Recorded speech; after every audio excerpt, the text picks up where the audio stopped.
what you see with Moms for Liberty is they claim it's this grassroots movement, but it's actually an AstroTurf movement where the message is designed at the top and is spread. They use harassment tactics. They berate school board members. This group is trying to destroy people's lives. It is undermining minority groups. It is attacking minority groups. It is making their lives worse. It is undermining kids' educations. That's how they are laying out the battlefield. Is they're saying that everyone who opposes them is evil, and they're the ones trying to do good by protecting people, by putting Christian values back at the center of US society. They want to create this Christian nationalist, Christian fascist education system, and that everyone has to get in line and get behind it.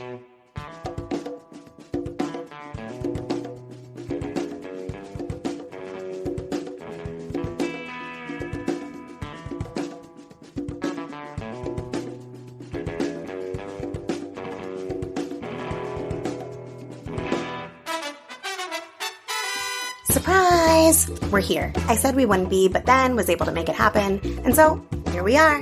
Welcome to episode 163 of the Refuse Fascism podcast, a podcast brought to you by volunteers with Refuse Fascism. I'm Sam Goldman, one of those volunteers and host of the show. Refuse Fascism exposes, analyzes, and stands against the very real danger and threat of fascism coming to power in the United States. In today's episode, we're sharing an interview I did with David Gilbert, senior reporter at Vice News, continuing our coverage and analysis of Moms for Liberty, aka Moms for Fascism. Apologies in advance for poor audio on my part of the interview. Thanks to everyone who goes the extra step and rates and reviews the show on Apple Podcast or wherever you listen. If you appreciate the show and want to help us reach more people who want to refuse fascism, be a gem. Go write a review and drop 5 stars wherever you listen to your pods. And I wanted to share one of these reviews we got from JJM Inquiring, who titled their review Moms for Fascism and the Anniversary of the Fall of Roe. They gave us 5 stars and wrote 5 stars every time you should be listening to and sharing this podcast. The danger of fascists taking over education by bullying people at school board meetings, 1 year since the overturning of Roe v. Wade, how to resist the fascism rising everywhere. Please be like them and go tell the people out there in podcast land why you listen, and they should too. Subscribe, follow, so you never miss an episode. And of course, keep up all that great commenting, sharing on social media, and the YouTubes. Thank you to everyone on Patreon for supporting the show for $2 or more a month. Thanks, patrons. Not one yet? Become one at patreon.com/refusefascism. Need an extra reason to support? July 23rd, 4 p.m. Eastern Time, Coco Das and I will be holding a Q&A Zoom. You gotta sign up to become a patron, $5 or more to get that invite. So go, do it, join us. Before we get into the interview, I wanted to share some important insights from scholars who have attended or analyzed the Moms for Liberty Summit. Annika Brockschmidt attended the conference and reported back on the spiritual battle that Moms for Liberty is waging. She writes, "The vibe was strange, eerie, and excited, a cross between a white supremacist sorority meeting, a capitalist love fest with deep bonding over hatred for, quote-unquote, the left, the LGBTQ plus community, and anti-racism efforts, all dressed up as expressions of love for their children, and a Pentecostal revival with some distinct NAR overtones. Quote, our children belong to the Lord, not the government, end quote, declared one Patriot Mobile spokeswoman. Quote, this is not a political war, it's a spiritual war, end quote. Her reporting also provides a helpful reminder of just who the Leadership Institute, the main sponsor of the summit, is. She writes, quote, founded by Morton Blackwell, a close personal friend of Jerry Falwell, and one of the key architects of the Christian Rights Alliance with the Republican Party. The Leadership Institute was founded to professionalize conservative activists, teach them how to fundraise, strategize, give them media training, and present a polished image while advancing right-wing causes, end quote. Dr. Anthea Butler, who also attended the summit, reflected that, quote, these moms are on a crusade, a holy calling, and that is what makes them dangerous and effective, end quote. She goes on to dig deep into the lineage of Moms for Liberty as part of the modern Christian fascist movement that came to be a political force through opposing desegregation, a plank of their program that never went away. See efforts on vouchers and moves to dismantle public education. Dr. Butler likens Moms for Liberty to the Eagle Forum, founded by Phyllis Schlafly in her successful campaign to block the Equal Rights Amendment, done in the name of protecting families. The night before the Moms for Liberty Summit had their welcoming reception at the Museum of the American Revolution, activists with Refuse Fascism displayed a series of slides on the entrance to the museum, reading, "Tomorrow we're hosting Moms for Liberty. Tomorrow we're hosting Daughters of the Confederacy. Tomorrow we're hosting Women of the Klan. Tomorrow we're hosting Mothers of the Fatherland. Tomorrow we're hosting Moms for Liberty." Historian Dr. Nicole Hemmer, in her op-ed on CNN, provides crucial history on the women who propelled white supremacy through schools and society. She writes, quote, "The Ku Klux Klan of the 1920s, which had a women's auxiliary, the WKKK, that brought the Klan's anti-Black, anti-Semitic, anti-Catholic, and anti-immigrant politics to places like schools and churches," end quote.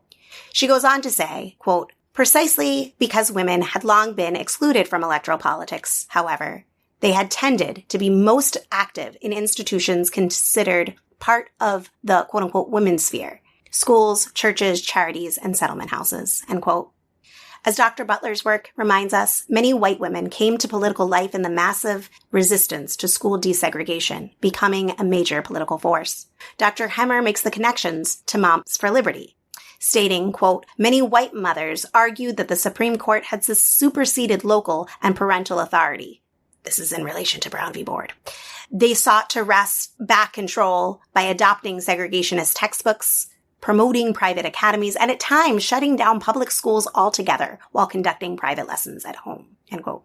Meanwhile, the Save Our Children campaign of the late 70s spread dehumanizing lies that LGBT people are pedophiles or groomers, leading to mass hysteria that people who defy patriarchal gender norms are a dangerous threat to our children. Sound familiar?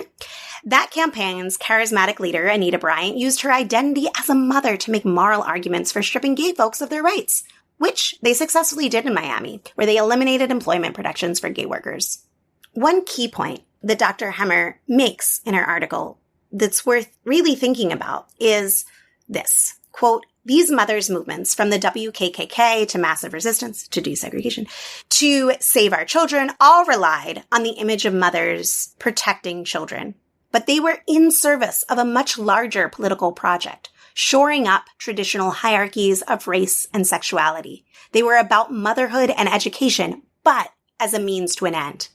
Moms for Liberty operates in precisely the same way, building on this century-long tradition. The book bans, the curricula battles, the efforts to fire teachers and disrupt school board meetings, little here is new, except perhaps the proximity to presidential power. The WKKK, Massive Resistance, Roar, and Save Our Children were all influential political movements with profound consequence for U.S. politics, but they did not draw former and potentially future presidents into their circle of influence so quickly," end quote. As Refuse Fascism has stated, and will continue to state, this continuity of the past does not negate the urgency of the present. We have a wealth of history to compare our experience to. We have mounting evidence that fits known patterns we should recognize, acknowledge, and unite against. Those who rule are deeply divided in a way they have not been since the Civil War. This is a country ripped apart, with one section moving toward an outright fascist form of rule, Republic-fascist, with the other fighting for the way things have been, including the foul legacies I just mentioned. Those aligns with the Democratic Party. What we are witnessing is a dramatic metastasis of the frustrated ambitions of a white supremacist Christian fascist movement. One that did tremendous damage in the 4 years they had held power, one that nearly succeeded in overturning an election, and a base that has only hardened since their coup attempt.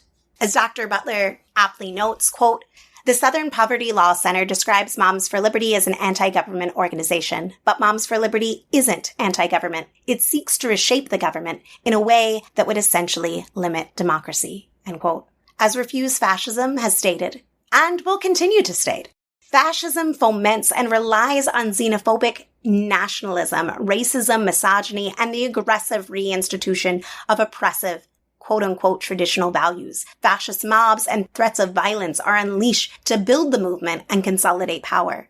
What is crucial to understand is that once in power, fascism essentially eliminates traditional democratic rights. fascism has direction and momentum. Dissent is piece by piece criminalized. The truth is bludgeoned. Group after group is demonized and targeted along a trajectory that leads to real horrors. All of this took dramatic leaps under the Trump regime. History has shown that fascism must be stopped before it becomes too late. Now, here's my interview with David. Last week, we gave a brief update on the Moms for Liberty Summit that was held in Philadelphia that Ron DeSantis, Donald Trump, and lesser GOP hopefuls spoke at. Today, we're going to get into how and why Moms for Liberty have become such major players, both influencing and advancing what we on the show call the Republic Fascist cause. To do that, I am so happy to talk to David Gilbert, senior reporter for Vice.com, who recently wrote an article titled "The GOP is Lining Up to Pay Homage to America's Newest Extremist Group, Moms for Liberty." And it was last week's recommended reading, and shout out to David P. for encouraging me to reach out to David to bring him onto the show. Our listeners are awesome. Welcome, David. Thanks for joining us. Great to be here, Sam. Thanks for having me. So let's start with reminding our listeners who Moms for Liberty are. What do these mama bears actually do? Or as ABC insanely put it, these joyful warriors who are just fighting back. What they do is they market themselves extremely well. I was speaking to Maurice Cunningham recently. He's a professor who's tracked this group closely, and he is of the opinion that what they are is a marketing group. They portray themselves, as you said, as this grassroots moms group who are just concerned about students' rights. And they, ironically, I guess, call themselves these joyful warriors. But there's nothing joyful about what they do. They use harassment tactics. They berate school board members. They are undermining LGBTQ rights. They are banning books. They are limiting what kids learn about in schools across the country. But it's all wrapped up in this shiny package of kind of suburban moms who are just out fighting for their kids' rights. And who wouldn't support that? It kind of reminds me a bit of, I cover QAnon conspiracies as well a lot, and those conspiracies were repackaged under the Save the Children mantra in kind of 2020 and 2021, and that really got a lot of people on board because, again, who doesn't want to save the children? It's a great thing to do. What they do is they push this kind of far-right Christian nationalist agenda, but do it in such a way that it seems as if it's just a couple of moms who are looking out for their kids' education.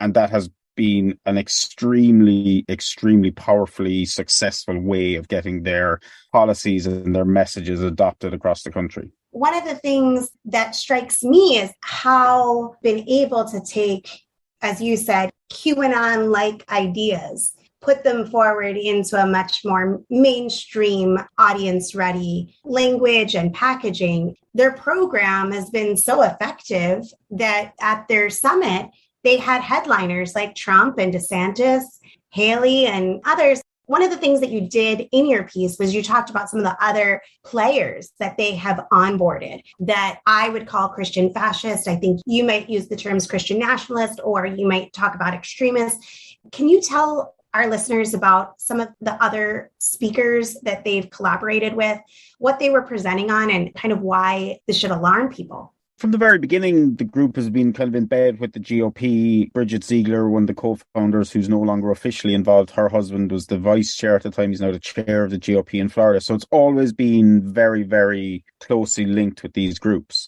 Other groups that it was linked with from very early on was groups like the Leadership Institute and the Council for National Policy, who are kind of these right-wing groups who for decades have been pushing this idea to undermine education, to basically eradicate the Department of Education, pushing private schooling, religious schooling, homeschooling.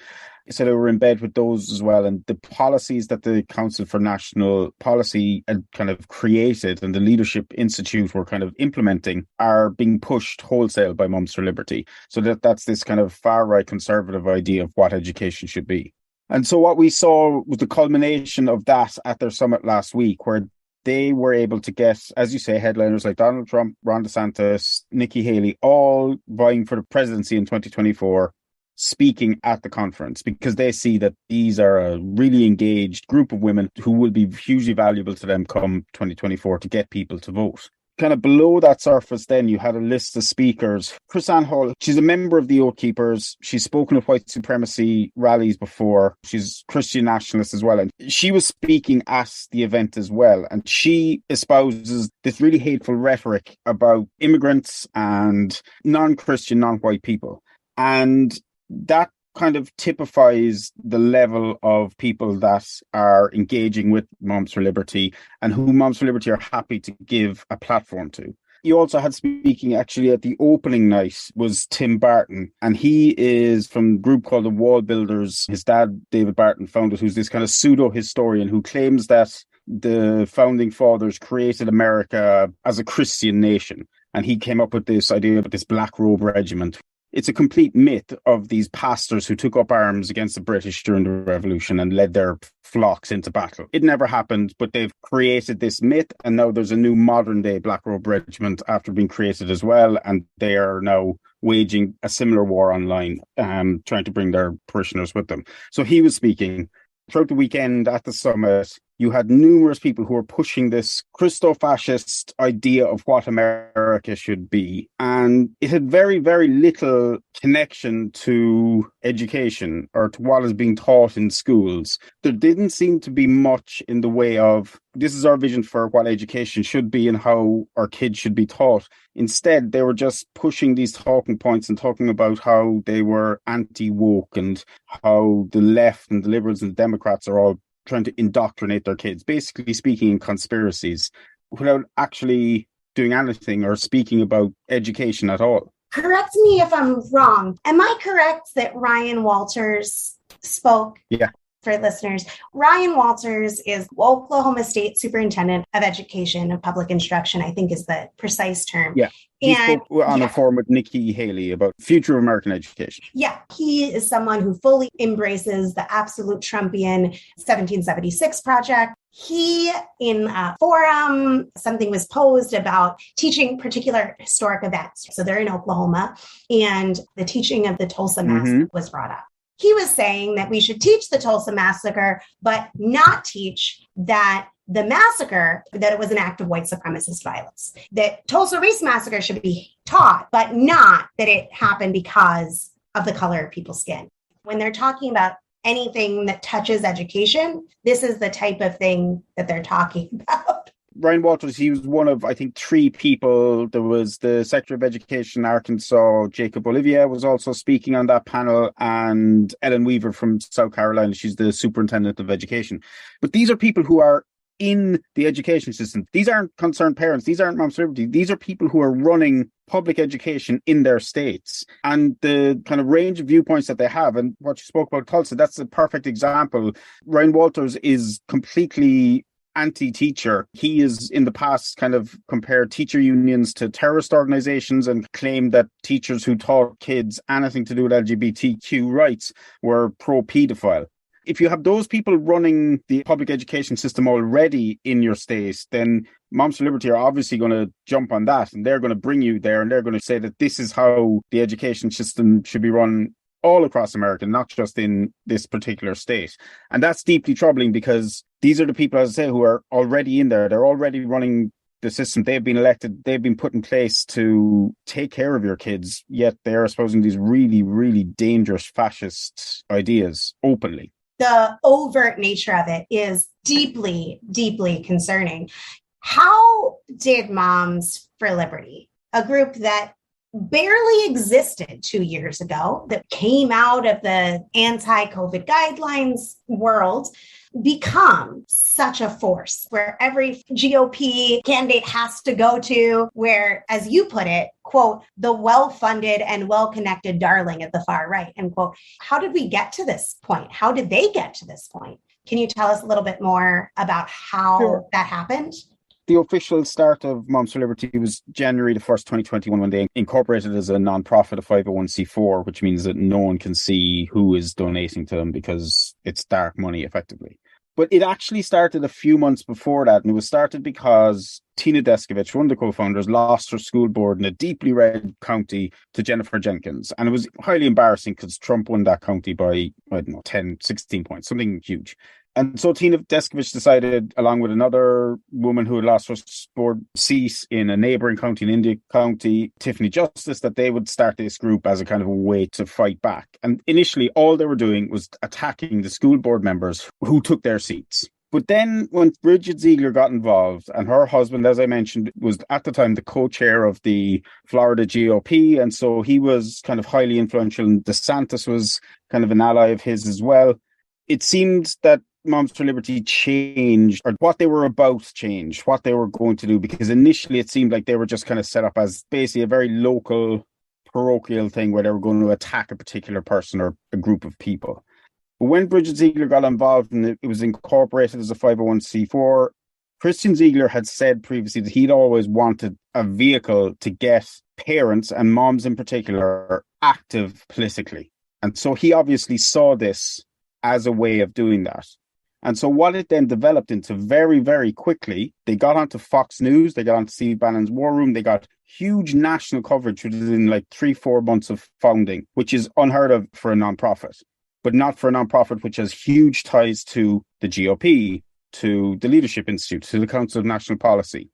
And so it very quickly gained momentum because it leveraged its links in those areas. And it also had funding, so it was able to start a proper website, and they were able to promote themselves, and they were able to spread really quickly across the country. Now, this was because they had jumped on the mask mandates and COVID policies that schools had implemented across the country. So that was their first kind of rallying cry, and they became the kind of face of the right's push back against COVID restrictions. So that helped them recruit a huge number of people all across states, because no matter where you are, there was people who didn't believe that those masking policies and COVID policies should be in place.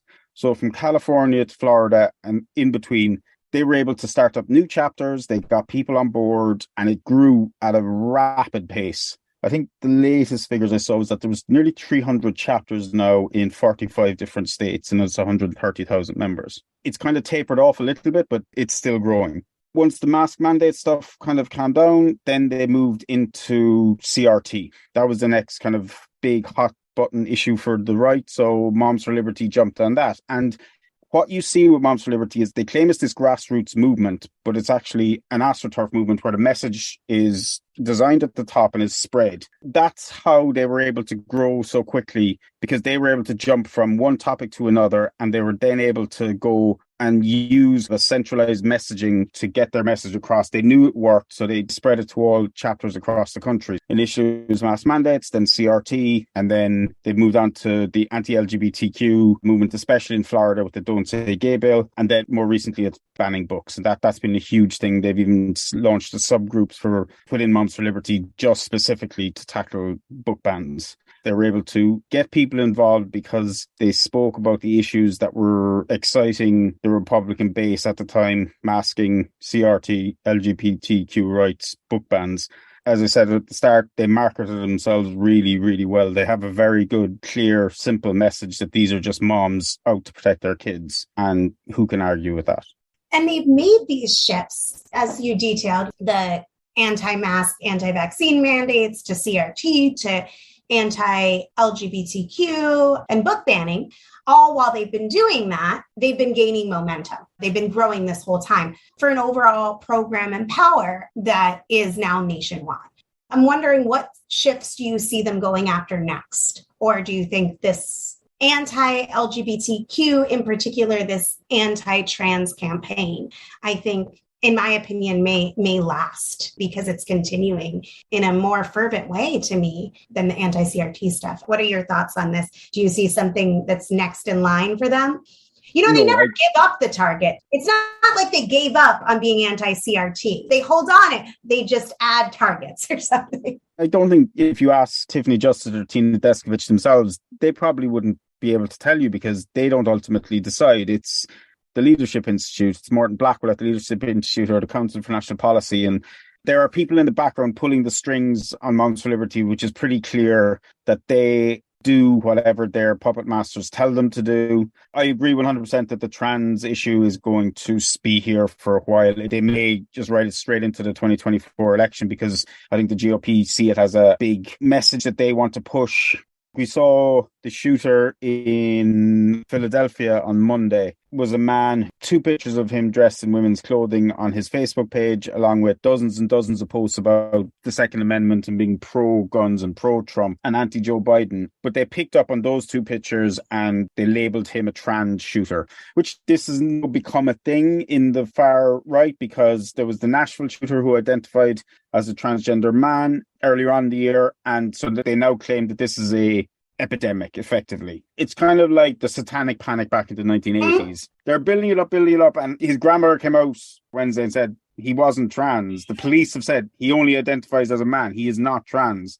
That doesn't matter. Marjorie Taylor Greene's tweet saying another trans shooting is still up there, still getting views. That is the issue, I think. It's the one that has the most legs, I think, of what they've been talking about. Now, something else may come along, because who knows what they're going to get mad at next. I wouldn't be surprised if Trump wins the vote. There's going to be a huge push to resurrect the 2020 election was stolen, elections are fraudulent, all that stuff, that they then become a vehicle for that. Could they possibly be used to go out to monitor ballot boxes? They could kind of be subsumed into all that next year in the lead up to the election, that they become these kind of groups who are monitoring voting. It's highly possible that that could happen, because they are this active, engaged base all across the country, and they could be deployed to do something like that. I wanted to go back to this tricky dynamic that I think that Moms for Liberty is having to deal with, this tension. And I wanted to get your read on it.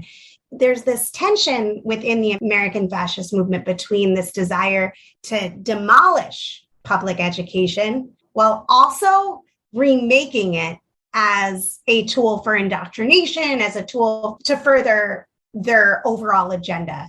I think that to some people is just very contradictory. How can they want to simultaneously have a nationwide curriculum, the 1776 Project, for example, while simultaneously saying we don't want a Department of Education? You have both Trump and DeSantis both talking out both sides of their mouth. They both were saying, and we're going to get rid of the Department of Education. Trump didn't use those exact words, but basically alluded to that. DeSantis used those exact words, but also talking about having national rules for education. Where does Moms for Liberty sit in that, and how can we understand that dynamic?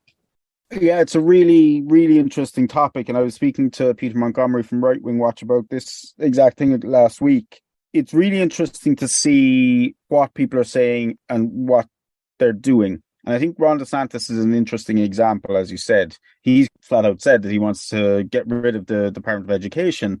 But at the same time, if you look at what he is doing in Florida, he is actually using the levers of power that he has at his disposal as governor to push the most draconian and right-wing and conservative rules in place in education and elsewhere. You know, you'll see Moms for Liberty wearing those shirts saying we don't co-parent with the government.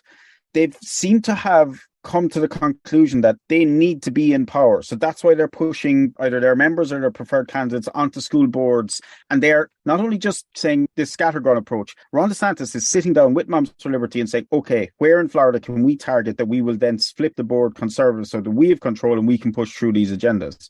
So he did that last year. He's done it again this year. That's what they're doing. They are going after power, but it's kind of hypocritical, obviously, because they're saying we don't co-parent with the government, but they're also wanting to be in government because they want to be in control. We saw it with Bridget Ziegler in Sarasota County. She is the chair of the board there now, and she, earlier this year, attempted to bring in a consultant from the Conservative College Hillsdale to introduce Christian curricula that had been developed at that school into her district. Now, just beware, her children do not go to public school. So it wouldn't affect her kids, but she wants to push it on other kids. Now, thankfully, because of the activists, the actual grassroots groups that have grown up to combat Moms for Liberty, they were able to stop it. They highlighted it, they protested at the school board meeting, and even one of Ziegler's own Republican school board members who she helped get elected voted against her, which was a huge deal because she thought she would be able to get it through without any problem. That is a kind of example of how they are using their positions of power within the system to undermine the system. And I think that's their goal. I think that's how they see it, that if Trump or DeSantis or whoever gets into power, that maybe they won't eradicate the Department of Education, but they'll turn it into a Department of Education that they can get behind. Because I think they seem to be coming around to the understanding that they won't be able to get rid of the Department of Education. So what they need to do is they need to remold or recreate the Department of Education in their Christo-fascist kind of worldview. That's terrifying. Agreed. What do you say to people who say that Moms for Liberty is Tea Party 2.0? I think it's much more dangerous than Tea Party 2.0. It's much more organized. It's much slicker. It's much more cohesive in terms of its messaging. It's not fighting against a lot of people in the Republican Party. It's kind of being embraced wholesale by the Republican Party. I don't know anyone in the Republican Party who's spoken out against Moms for Liberty. I guess you could call it an evolution because they maybe have seen what the Tea Party was about and kind of gone, okay, well, this is what we can do better and this is what we can do better. I can understand why people would call it that, but I think it's a much more kind of concerning group than if the Tea Party kind of was relaunched. I wanted to kind of look at the Moms for Liberty movement with like a little bit more of a historical lens, basically because of what you just said there in terms of the level of concern that they should rightly raise in people. While there are new dynamics at play here, you can't help but look at, in this country, historical parallels to Moms for Liberty. The white women screaming at children during the civil rights movement in the United States and the process of integration. How does Moms for Liberty fit into what some may call the long-standing right-wing cult of motherhood, the right-wing framing of themselves as the protectors and champions of families and family values, both here and now and in the fascist movements historically around the world? I think they fit in perfectly because they are aligning perfectly with what the view of womanhood is to a lot of people in those communities. They were seen as mothers, kind of primarily, and housewives. The fact that they're standing up for their kids and that they are standing up for traditional values means that they are prototypical women within those groups. The concerns that they are raising are not new. It's just that in this kind of hyper-connected world where libs of TikTok can edit a video quickly and post it out of context on Twitter and get huge outrage clicks, where people are outraged in their millions instantly rather than maybe kind of a slow build-up of outrage in decades in the past through the media and whatever else. They're kind of a modern-day version of those women that are screaming at the civil rights organizations. I'm still not convinced whether they're going to be this long-lasting group that will be written about in decades to come, or whether they are just a vehicle through which the kind of people who have been there for decades, like Reagan's, people who were involved in the moral majority, they had this idea that they would bring the US back to this Christian nation, even though it was never a Christian nation. Well, let's not get into that. They have been specifically created to advance this agenda. Now, whether that agenda succeeds and you get a new educational system in the US is dependent, I guess, on who gets elected as president in 2024. And if it does happen, then Moms for Liberty will lose a lot of their reason for being, and a lot of people will just stop supporting them or will ignore them effectively. But if it doesn't happen, then they're probably just going to continue to grow and get stronger and, louder. And I think then they could become a group that defines this era of, as they put it, a battle between good and evil. Or a lot of their supporters do, which is crazy, but that's how they are kind of laying out the battlefield. Is they're saying that everyone who opposes them is evil, and they're the ones trying to do good by protecting people, by putting Christian values back at the center of US society. I think it's hard to position them in historical context, but it's nothing revolutionary that they're doing, but they're doing it now on the internet where they can get their message across much faster, and therefore that's how they've been able to grow so quickly, because people have heard about them. Whereas previously, all they could do is show up at rallies or marches or, protests, and they wouldn't be able to create this kind of massive interconnected network of like-minded people across the country. I think the jury is still out on how they'll be judged historically, whether they'll be a footnote or something more substantial. There's also the role that the media plays in terms of determining that. It's not the only way, power is the most fundamental to the degree in which they lock down state houses across the country and seal in leadership that aligns with their worldview, the degree to which they propel forward in terms of reseizing power within the White House. All of those things are paramount. But I do think that there is a role that greases the wheels to that reseizure of power that the media plays. And I think that one of the things that we've seen, if we look at some of these more traditional male foot soldiers to the Christo-fascist movement, you look at like a Patriot Front, who overwhelmingly have very little power. And the coverage they get and the fact that they are looked at as extremists by all media platforms that aren't overtly fascist. I'm not talking about how Newsmax might cover them. I'm talking about traditional mainstream news. They may say that they're a joke, but that their ideas are white supremacist. They are an all-male entity. And the way that Moms for Liberty gets covered, their threat is kind of lessened and kind of belittled. And I'm not advocating for Moms for Liberty, but I do believe that women fascists should be taken seriously too. There's like, these are the cute and cuddly ones, and those are the real scary ones, even though there's interplay between the two. When you look at Proud Boys and Moms for Liberty, there's not just interplay, but collaboration.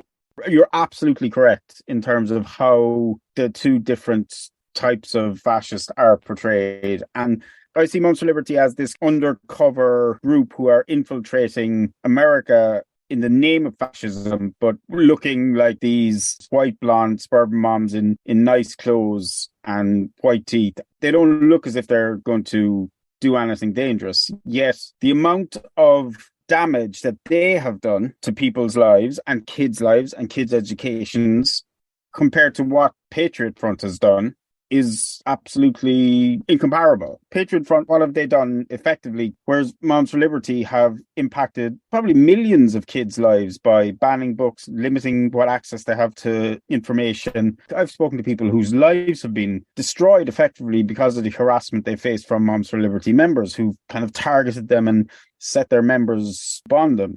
It's really weary seeing the type of coverage that Moms for Liberty gets still in the mainstream media.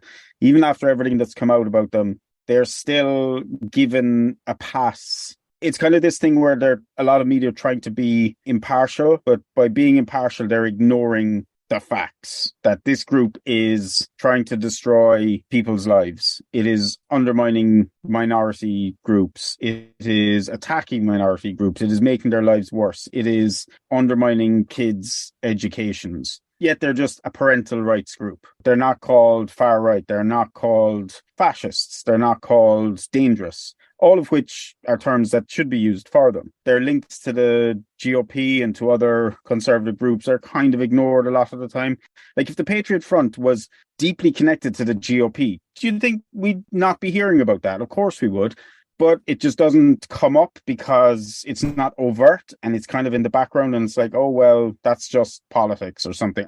It's troubling, but again, it comes back to the fact that the GOP saw this as a perfect vehicle because they knew that this would happen. They knew that Moms for Liberty would not be attacked by the mainstream media. Who's going to attack a group called Moms for Liberty with people like Tina Descovich and Tiffany Justice as their spokespeople who are very impressive when they're speaking in public and can talk in platitudes about problems that they see in the education system that kind of, if you listen to them without context, they make it seem as if, yeah, maybe there is an issue here. But if you actually look at what's happening on the ground in reality and give people that context, you'd never give those people a platform because would you have the leaders of the Patriot Front on your Sunday morning show on CBS without critically questioning them about their motives?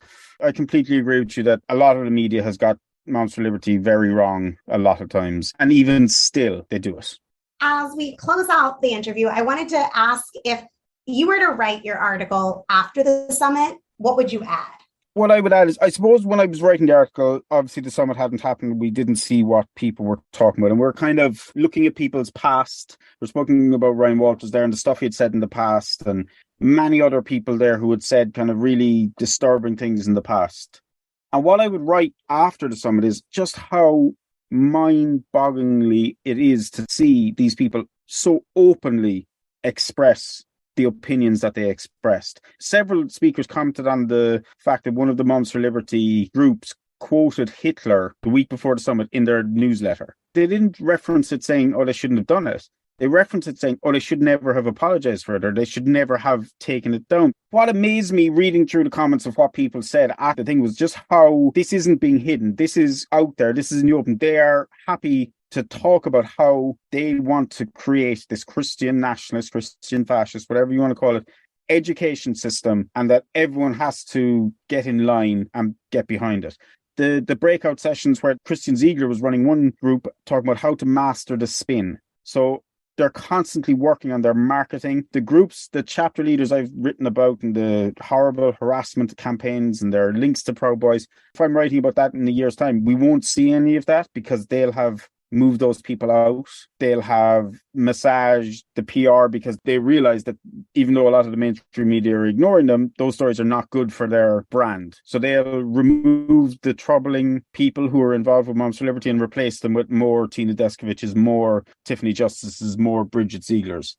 They'll get those people to talk about Christian nationalism and fascism, but in a way that people will kind of think, oh, that's okay. They're just moms. They're just protecting their kids. That was my big takeaway from the weekend, is just how much they don't care about openly stating the stuff that we think is extremely dangerous and worrying.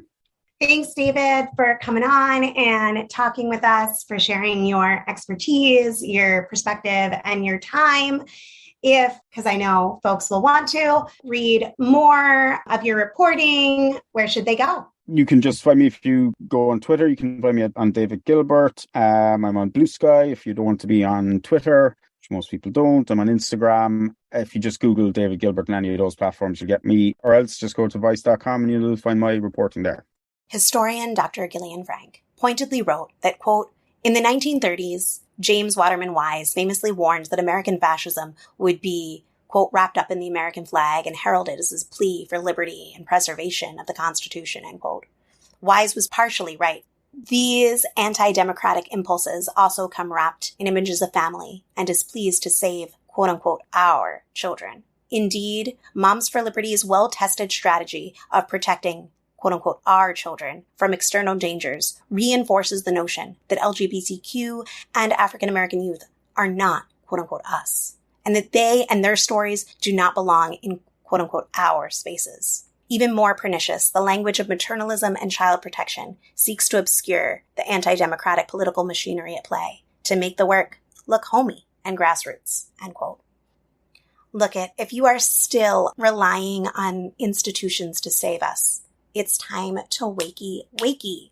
The latest case in point being the Sixth Circuit allowing Tennessee's ban on gender-affirming care for minors to go into effect. These fascist bans, nothing short of violence against our trans youth, must be stopped. We must stop them.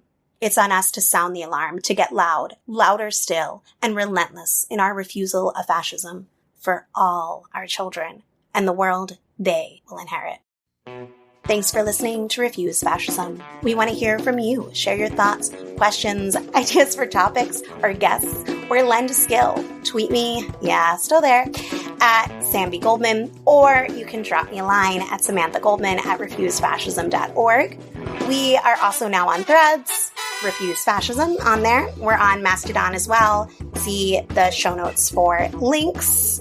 You can also see a link in the show notes to leave us a voicemail. So try that out. Want to support the show? It's simple.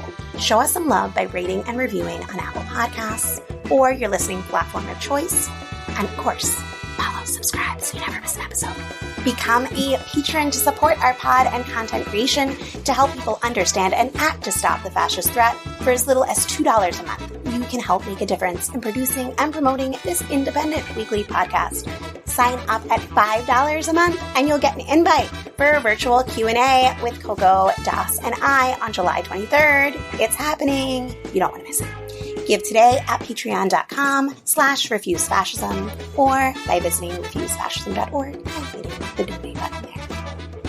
Big thanks to Richie Marini for dealing with my terrible audio this week. Thanks to Lena Thorne and Mark Tinkleman for also helping produce this episode. Thanks to incredible volunteers, we have transcripts available for each show. So be sure to visit refusefascism.org and sign up to get them in your inbox. We'll be back next Sunday. Until then, in the name of humanity, we refuse to accept a fascist America.